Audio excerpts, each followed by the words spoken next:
Do'stlar, oxirigacha ko'ringlar. Hijama Zuli deyapti. Birinchi ota-onalar uchun.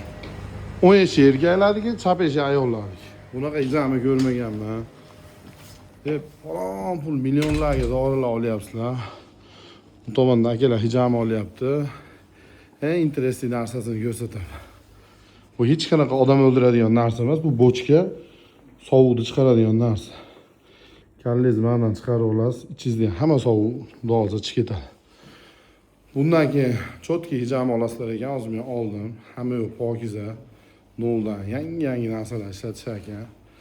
Mana dori bor, giyohlar, hamma narsasi bor. O'zligini mana cho'tki hijamalar bo'lyapti. Manzil Devon masjidi yonida, prям yonida. Pastda nomerlar qilsanglar, o'zi ukam cho'tki qilib hijama qilib beradi. Birinchi ota-onalarni olib kelinglar. Bu 500-600 ming dollardan ko'ra polni bir kurs lecheniya 270 ming so'm ekan. Meni aytsanglarni 10 mingga men berib beraman.